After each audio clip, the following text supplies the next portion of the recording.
If I've counted correctly, this will, when we finish it, we'll have completed 6 video upload segments onto YouTube for this MTC channel. If you've forgotten what that means, the channel's name is Me, Thee, and Charity, MTC.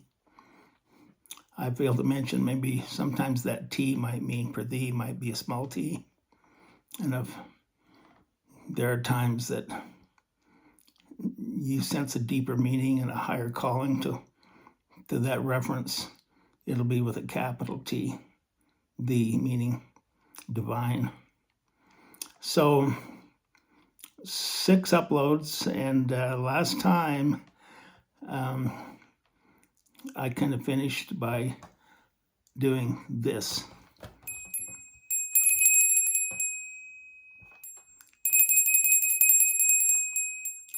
And if you listen to them, you understand what that means now. And I just played that at the beginning of the segment here today because you will not have completed this segment until you watch a little YouTube thing on TV. The last thing you'll hear on that YouTube is this.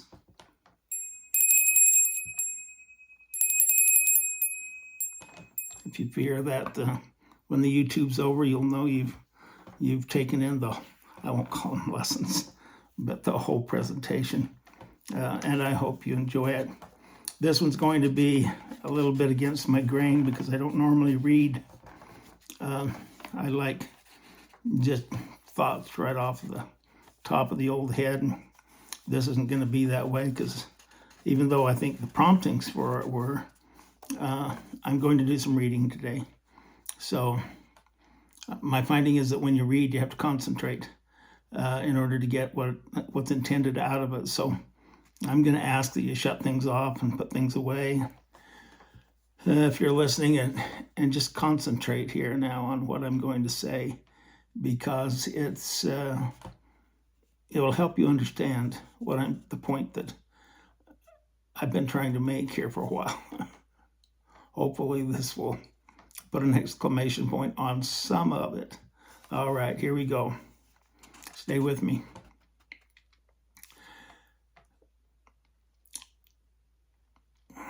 Arabian horses undergo rigorous training with their riders before they can trust them to carry them through the harsh deserts of the Middle East. The trainers will train the horse to come to the owner at the end of a bell. But casual obedience is not enough. The trainers want the horse to be able and willingly to override their strongest urges and desires to comply with the rider's commands. To put this to the test, the trainer will tie the horse within sight of water for several hot days without feeding the horse or giving it water to drink. Then, as the horse is severely parched and dehydrated, the trainer will release the horse, and the horse will immediately dash to the water. Dehydrated. The horse will be expecting a long thirst-quenching drink, but as the horse is about to drink, the rider will ring the bell. Those that respond to the bell, even in that moment, have passed the test. Think about that one. And are ready to be trusted. Those that don't must continue their training. Why would such a harsh test be necessary? Because it's possible that horses might have to go for days without water while crossing the desert. And the desert is full of mirages, where it appears that there is water in the distance when there is really not. A horse that is untrained in this manner might, after a couple of days of water, begin to ignore the rider's instructions and dash for water that isn't really there. In doing so, the horse will be will only doom itself and its writer to perish in the desert, completely unaware that, through the strict obedience, the writer would have led it to real water and safety. Hopefully you can see the tie-in. This has fascinating parallels to our mortal experience. We have desires for companionship, desires for validation, desires for love, desires for success, desires for safety. And in this world, is, after all, often a dry and barren place that seems unwillingly to satisfy our desires, much like the desert. But also like the desert, the world is filled with mirages that promise to fulfill our desires, but will leave us feeling as empty as before and chasing after mirages that will detract and deter us from journey to the oasis, where we can drink from living waters that the companionship of the Holy Spirit. Now you see the tie-in. God needs us to be strictly obedient to his commandments, even when everything else inside of us, every ounce of the natural man and woman, is screaming for us to dash off after a mirage. He needs us to forego our desires and return to him, even when it appears to us as if satisfaction is right in front of our nose.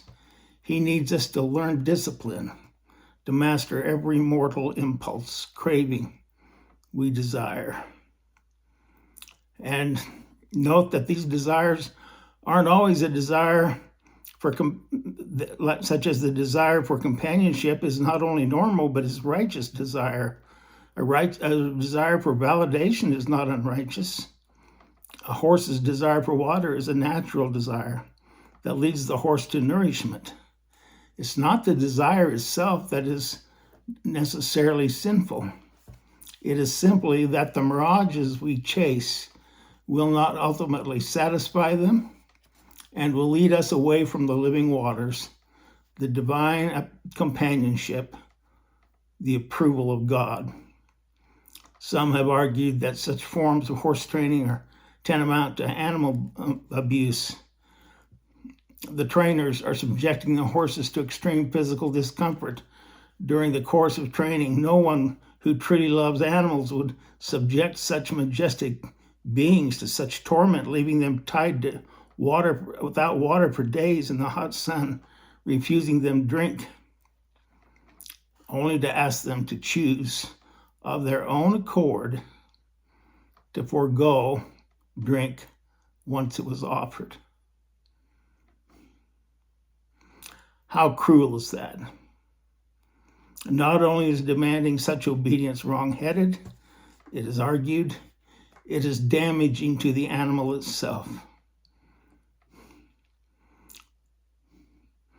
Some apply the same analysis to God, arguing that God would not ask his children to forego such deeply seated desires, and certainly not willingly. To be asked to willingly forego our desires in the name of obedience is a whole step further into cruelty than merely being kept from our desires due to factors outside our control. The latter, they accept. The former, they treat as something that no good God would ask of us. This is just an example of others that others have come across. The theme is the same, which is that of a good God would not ask of that which God asks of us. And yet God asks hard things all the time.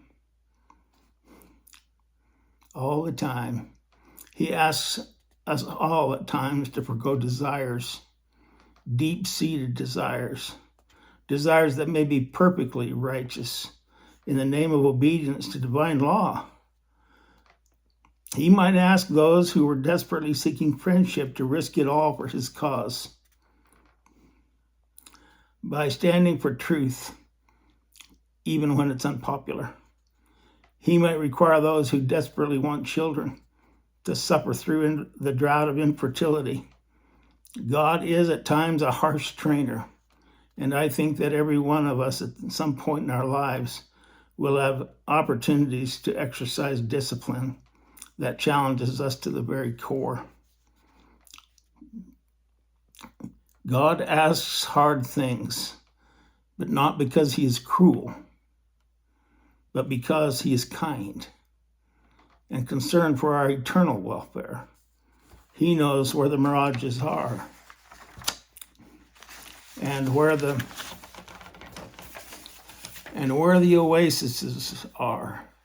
And he needs us to be able to follow his commands. He can lead us through the places through harsh places to true lasting nourishment, even when everything else inside of us cries out for the water that appears to us to be in the other direction. The parable of the Arabian stallion is a powerful likeness of our relationship with God. God can be good and still asks us to give up things that we hold dear. Just like that stallion or that horse that holds dear the pleasure of being able to drink water that he's been deprived of. Now, I hope that I can find this last page and give whoever who wrote that the credit that they deserve, because I didn't write it. Goodness sakes. Well, it's not. Excuse me. Excuse me. It's not here. I got it off of a clip, I guess, that I didn't pay enough attention to because I don't want to claim somebody else's work. But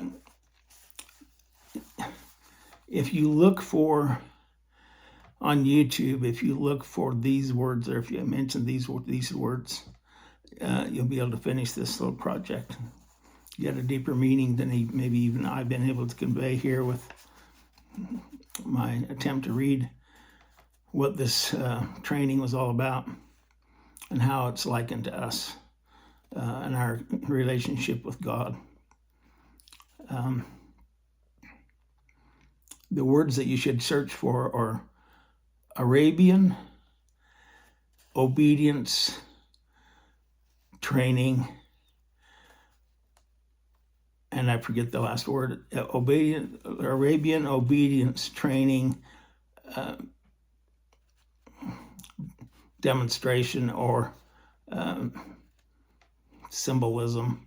That's not the term I wanted either. I might have to come back and edit this up a little bit to get you pointed in the right direction, but just ask for Arabian horse obedience training, and you'll see a clip that's about, I think it's about just a little over 5 minutes long, and I think it's got a picture. Anyway, if you find that one that's about 5 minutes long, you listen to it clear through. At the very end of the video, you'll hear this.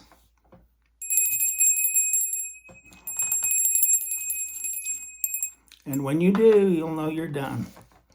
So enjoy. We'll talk more about it next time, and I'll find the name of that person that deserves credit for this piece that I've read to you. Life's good. Promptings come all the time. I won't go into them, but they've come to me several times today. 4, 5, 6 times. And I've been doing something and I've heard that, and it's been going off in my mind now since about that bell, because that's kind of what I hear now when I have the thought is that bell. I'm thinking, well, I got to be like the horse and respond. So anyway, watch the YouTube video, enjoy this, and we'll see what you think and see if it solidifies your understanding of how the Lord tries to build a companionship with you. Remember when I finished up last time, I said that not only is God real, but the message that he gives us is real. And now we've kind of gone one step further and ask ourselves, well, why does he give us the message? He wants it to be personal. He wants it to be real. He wants us to know he's real.